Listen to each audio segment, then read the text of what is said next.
In this final video, we'll be going over building the main auto rigging feature for the arm. So we've done everything in this series of podcasts except for actually finalizing the arm. We've set up the GUI, we've connected the GUI to other parts, we've set preset icons for scale. So the last thing we need to do is actually build the whole thing. So we will get started as we usually do, where we need to supply the command for the finalizing button, because that's where this all begins. So the first thing we're going to do is run the command flag here. And as we've been doing, we're going to use the script name variable for the namespace. And I'm just going to call this auto arm rig. Open and close parentheses. So now that we got that, since this is the final function that we're going to use, I'm just going to put it at the bottom here. We'll call this auto arm rig, and at this point now we just need to start compiling all the code in here. So let's start with the usual suspects here. So a lot of what I'm going to use here is I can kind of grab from other functions here. So obviously the arm rig radio button here that determines what type of rig we're going to use. I obviously need that. So that's going to be the first thing I supply in here. I'm just going to make an outline note here. So just call these variables. All right. And I can use the same variable as I have in previous functions, just as long as that I haven't made that variable global, which I haven't at any point, so I can reuse these same variables. It's just going to override the last one. Obviously, we're going to need the selected Siri. We're going to use the ls command for that. SL equals true, and dag equals true, so I don't have to select all the joints, and type equals joint. Alrighty. So now that I've got that, the last few things we need, so we need the naming here, so we need the orientation, the label, and we also need the color. And so we'll just grab that from a previous function if we can. So I can take it from a previous function. So this is the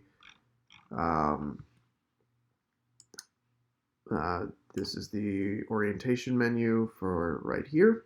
I'm just going to call this ori name instead. Just give it a different name there. And so I need the option menu here for the label. So I'm going to bring that one in here. Oops. And let's bring that in here. We want to query equals true and SL equals true. So the last one I need is the color here. Now you might be thinking, well, we'll probably need the pole vector at some point, and I'm not including that for a specific reason, and we'll get to that in a minute. But first I just want to set the basic parameters here. I'm just going to call this label name, and let's get that index color slider. I'll just bring it up here. This is the one. I don't need to bring in the rest of it because all I'm doing is querying it. So query equals true, and I want value equals true. So there we go. And I'm going to call this icon color. All right, so these are all the variables I'm going to need to start off with. So at this point, the first thing we're going to do is, and it helps to kind of follow the steps here. So the first thing I'm going to do is naming. So we're going to label that naming. And what I'm going to do, this just helps me get a new list for everything. Or maybe not, we'll see. So what I'm going to do is just use a loop, a for loop, because I'm using selected here. So I'm just going to use a for loop to name all the joints here. So, and I'm using numbering for my joints. So obviously this is going to be arm 1, arm 2, arm 3. So I'm going to need a counter for that loop so I can increment the numbers. And I'll write for each in selected. And I'm just going to say new joint equals, and I'm just going to use the simple rename command. So I'm going to rename each. And the easiest way to make this work is to just copy the names here. So the ORI name, that already has the underscore in it, so I don't need it there. And then we're going to use label name. And we're going to put in the counter here. And since this will probably return an error because the counter is technically an integer and you can't add strings and integer numbers together. So we got to convert this counter into a string. And we'll end it with underscore bind.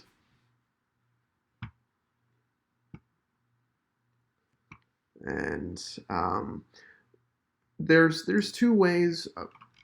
So I have the name here, and I'm just going to add right after that counter equals counter plus 1.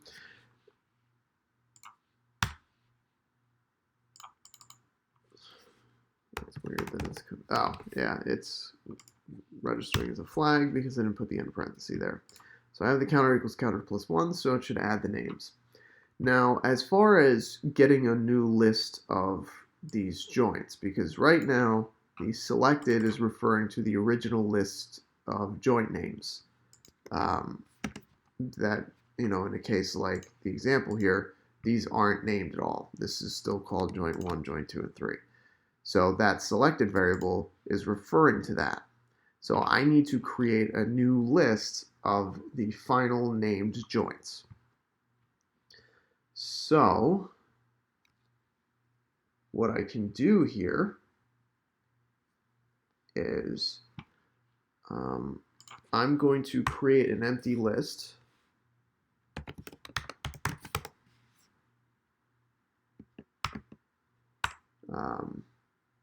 Actually, instead of that, I'm just going to call this selected egg. No. There we go. I am going to use new list, and there will be a reason for that. So after I name all the joints here, after I do the increment, what I'm going to do is add it to this new list here. So new list.append, and I'm going to bring in the new joint here. Now, there's an extra step I have to do here because it named all these joints with the suffix of bind, and the end joint of a joint system is typically a waist joint. So I need to convert that to the waist name. So what I'm going to do is I'm going to, right after this loop is done, I'm going to rename that ending joint there. So I'm going to call this waist name, and I'm going to take new list, and then bracket -1. So I am referring to the end joint of the system, and I'm going to use the command of replace, and I'm just going to replace the bind suffix with the waste suffix. Make sure I use that underscore in there. And this hasn't really named it yet. This is just essentially creating an empty, this is just creating a string out in space. It hasn't applied this name yet to it. So we're just going to take that waste name and I'm just going to call this waste final and pm.rename.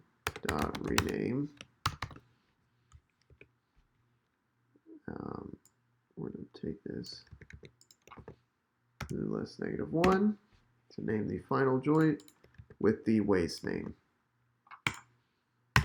Now, just to make it easier for myself, I'm also going to just essentially reuse the selected command, and I am going to refer to this new list, which is the list I created to put all the joints in. I'm just going to reuse this that selected variable and just essentially relist out the joints. So I have a finalized list here of the newly renamed joints. So this selected variable should replace the old one here. So it's referring to my newly named joints. So now that that's done, next we're going to just make a simple joint pad. And for the interest of time, I'm just going to copy and paste because this is pretty straightforward code. If at this point you should already have some familiarity with Python code and what you're doing here. So something like this should be pretty straightforward. It's making a group, it's point constraint, it's snapping it to the root joint here, freezing transforms on it, and parenting the root joint to it. So that's pretty much all that is. So now comes the actual building the control system part. Now, there are a couple of ways that you could go about doing this. The easiest method you would think would be to just say, all right, if we're using the radio button here, we're just going to have an if statement here. So saying if this arm type is equal to run or equal to 1, just run all the IK rigging material here. And then if the arm type is equal to 2, run all the FK code here. And if it's 3, bring this all in there, the arm type is equal to 3, run both the IK and the FK code. Now the thing for me is that is doubling up on a lot of code, especially once you get to the rigging the IK and the FK, you're essentially doing all those lines of code for the control systems twice. And that's just a waste of a lot of code that you don't really need to do. So what I like to do is build two different functions for each rig type.